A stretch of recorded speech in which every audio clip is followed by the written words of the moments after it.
Good morning. In the last class, we have discussed about interpolation, extrapolation, interpolating function, polynomial interpolation, and errors in polynomial interpolation. Today, we will study about a concept used in practical interpolation. The concept is called finite differences. Let's consider a function y, which is a function of x, y equal to f of x. This function gives us n plus 1 values of y corresponding to n plus 1 values of x.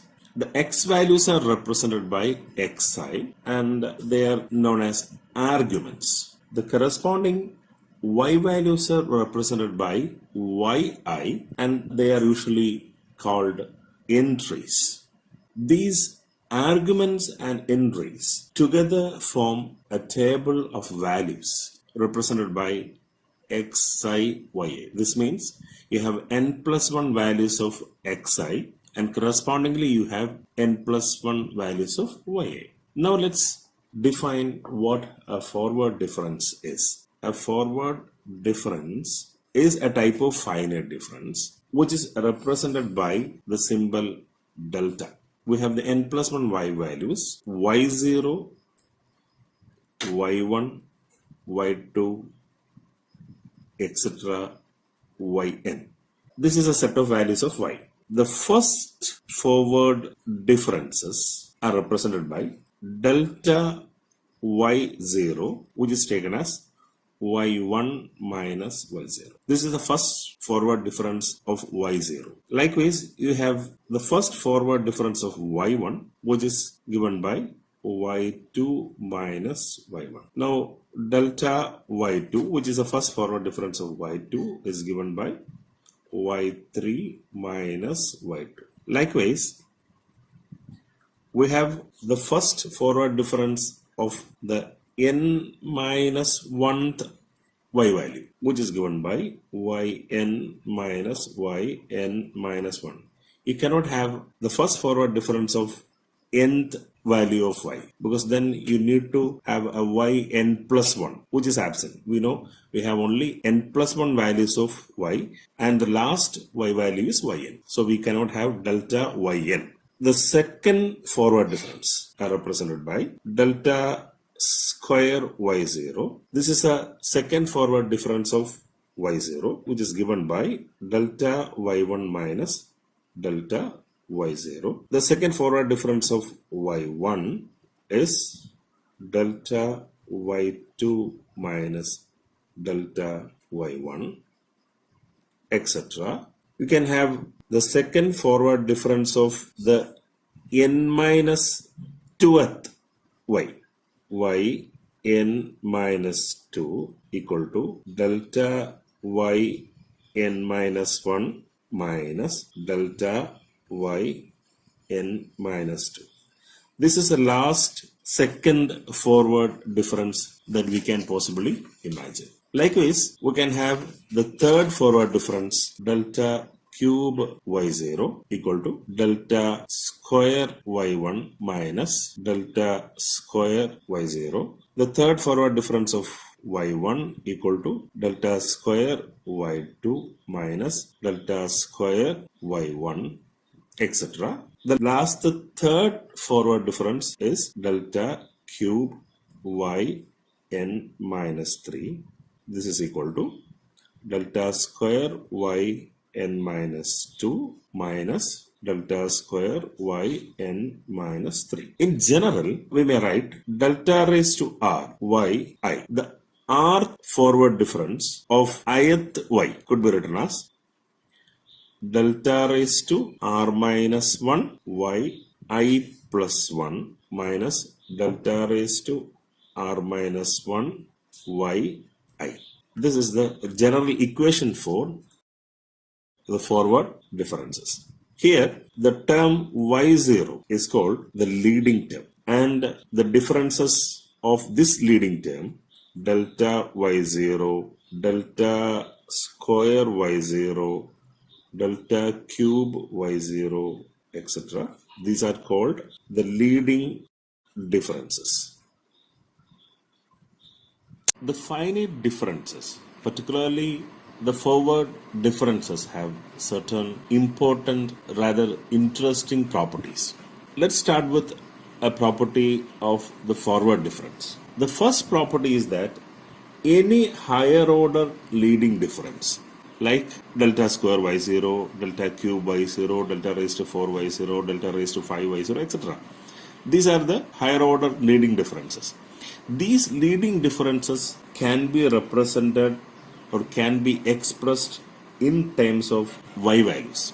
So, leading differences can be expressed in terms of y values, yi. This is the first property of a forward difference. Let's check it. Consider the leading difference delta square y0. We know that delta square y0 equal to delta y1 minus delta y0. But delta y1 is y2 minus y1 and delta y0 is y1 minus y0. Together you can write it as y2 minus 2y1 plus y0. So delta square y0 is expressed in terms of the y values y0, y1 and y2. Let's check the next higher leading difference, delta cube y0. Delta cube y0 is delta square y1 minus delta square y0, which is delta y2 minus delta y1 minus delta y1 minus delta y0, which is delta y2 minus 2 delta y1 plus delta y0, which can be further simplified as y3 minus y2 minus 2 into y2 minus y1 plus y1 minus y0. Solving this, we get y3 minus 3 y2 plus 3 y1 minus y0. That is, the third leading difference is represented in terms of y values as y3 minus 3y2 plus 3y1 minus y0.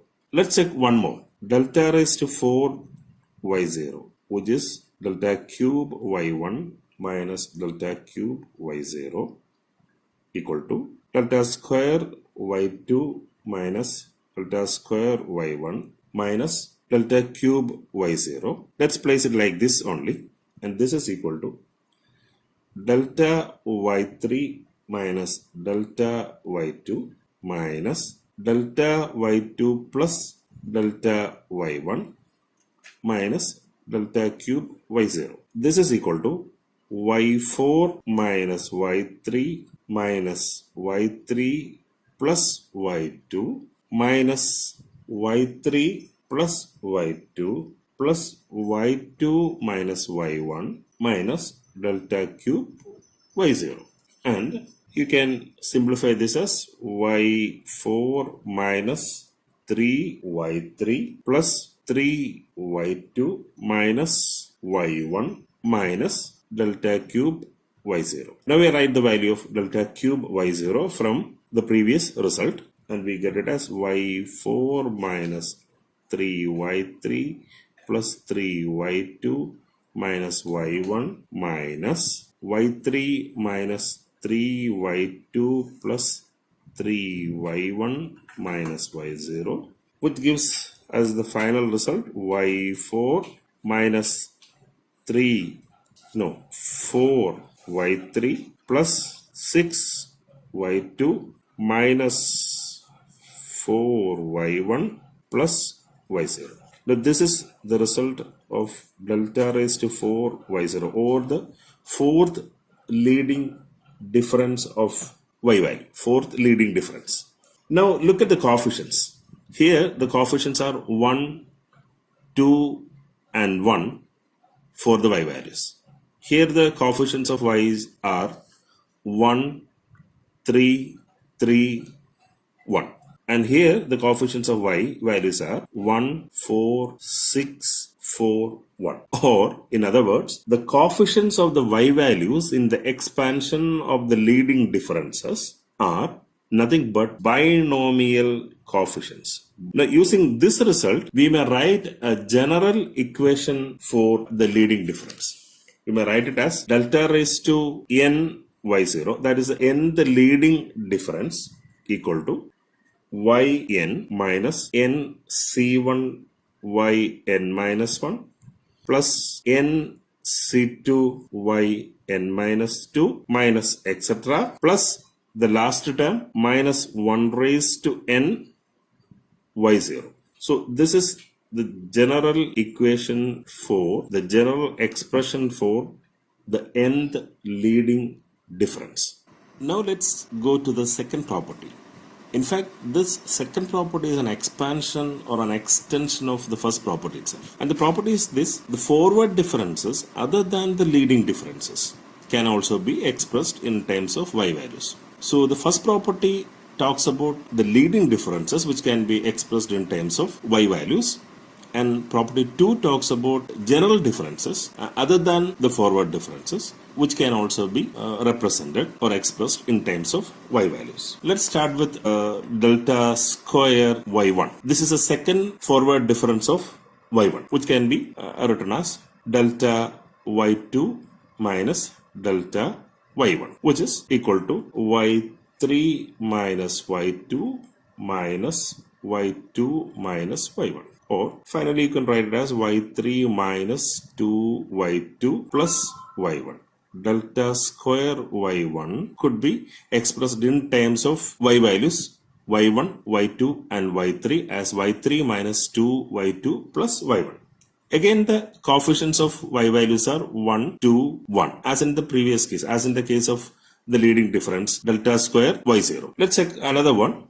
Delta cube y3. This is equal to delta square y4 minus delta cube y3 equal to delta y5 minus delta y4 minus delta y4 minus delta y3, which can be modified as delta y5 minus 2 delta y4 plus delta y3, and this is equal to y6 minus y5 minus 2 into y5 minus y4 plus y4 minus y3, and the final result is y6 minus 3y5 plus 3y4 minus y3, and we see that again the coefficients are 1, 3, 3, 1 for a third forward difference as in the third leading difference case. Now let's check another one.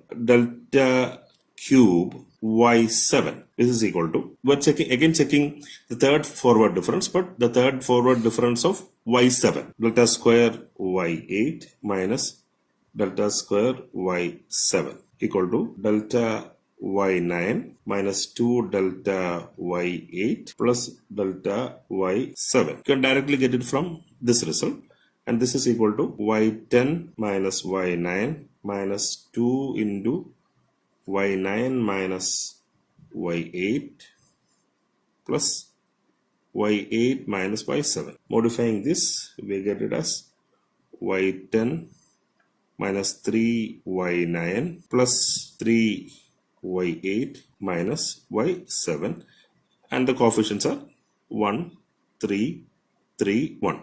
So it does not matter whether you are finding out the third forward difference of y1, y2, y3, y4, anything. The third forward difference always will give you the coefficients 1, 3, 3, 1. So you can predict delta raised to 4 y5. The result will be y9 minus 4 y8 plus 6 y7 minus 4 y6 plus y5.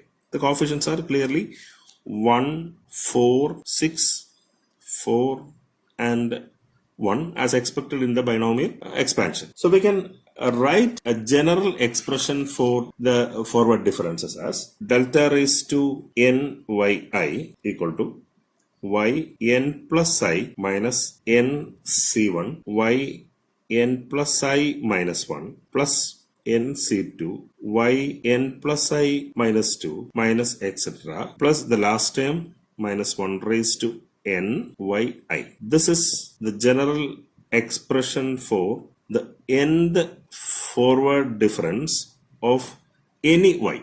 Now we will check the third property. The third property says that any y value can be expressed in terms of the leading term y0 and the leading differences delta y0, delta square y0, delta cube y0, etc.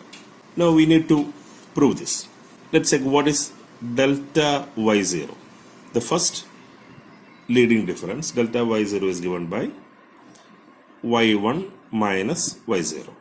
Now from this we can find y1 as y1 equal to y0 plus delta y0. Put this as equation 1. So what we have done is we have written y1 in terms of the leading term y0 and the first leading difference delta y0. Now let's see what is delta y1. Delta y1 is y2 minus y1, and from this we can have y2 equal to y1 plus delta y1. Put this as equation 2. Likewise, let's check what is delta y2. Delta y2 equal to y3 minus y2, and from this we find out y3 as y2 plus delta y2.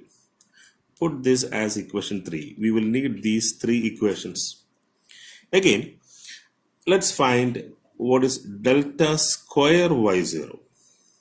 We know that delta square y0 is delta y1 minus delta y0. From this we can find the values delta y1 as delta y0 plus delta square y0. Put this as equation 4. Find out the value of delta square y1 also. Delta square y1 is given by delta y2 minus delta y1. From this we find out the value of delta y2 as delta y1 plus delta square y1. This is equation 5. Finally, we need one more value.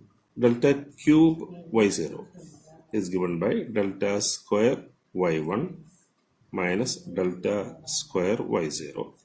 From this, delta square y1 can be found out as delta square y0 plus delta cube y0, and we put it as equation 6. We need these 6 equations further. Now considering equation 1, we have y1 equal to y0 plus delta y0. This could be written as y1 equal to 1 plus delta into y0. This is equation 7. That is, we have written a y value in terms of the leading term and a leading difference. We have equation 2 as y2 equal to y1 plus delta y1. y2 equal to y1 plus delta y1. But we know that from equation 1 we have y1 as y0 plus delta y0. So we may modify this equation as y2 equal to y0 plus delta y0 plus delta y0 plus delta square y0. This is coming from equation 4. Delta y1 is delta y0 plus delta square y0. Now solving this, y0 plus 2 delta y0 plus delta square y0, or this is equal to 1 plus 2 delta plus delta square into y0, or this is equal to 1 plus delta the whole square y0, or y2 equal to 1 plus delta square y0. Put this as equation, say, 8. So we have written y2 in terms of the leading term y0 and the leading differences delta y0 and delta square y0. Now consider equation 3. We have equation 3 as y3 equal to y2 plus delta y2. Let's put this as equation say A. From equation A, we have the value of y2. We can put the value of y2 in this equation 3. Then we will get y3 equal to y0 plus 2 delta y0 plus delta square y0 plus delta y2. But delta y2 is given by delta y1 plus delta square y1. So we may write it as delta y1 plus delta square y1. We have equation 4 as delta y1 equal to delta y0 plus delta square y0. We will use it for delta y1 here, and another equation delta square y1 equal to delta square y0 plus delta cube y0 could be used here. We may use these two equations and write y3 as y3 equal to y0 plus 2 delta y0 plus delta square y0 plus, now comes delta y1. Delta y1 is delta y0 plus delta square y0 plus, now the value of delta square y1 is delta square y0 plus delta cube y0. Now arranging these, we get y0 plus 3 delta y0 plus 3 delta square y0 plus delta cube y0, which is 1 plus 3 delta plus 3 delta square plus delta cube into y0, which could be further simplified as 1 plus delta the whole cube y0. So y3 could be written in terms of y0, delta y0, delta square y0 and delta cube y0. In general, we may write it as yn equal to 1 plus delta raised to n y0. So the nth y value can be written in terms of y0 and leading differences as yn equal to 1 plus delta raised to n y0. Or more elaborately, we can write it as yn equal to y0 plus n c1 delta y0 plus n c2 delta square y0 plus etc. plus delta raised to n y0. So the nth y term can be written in terms of the leading term y0 and the leading differences delta y0, delta square y0, delta cube y0, etc. delta raised to n y0.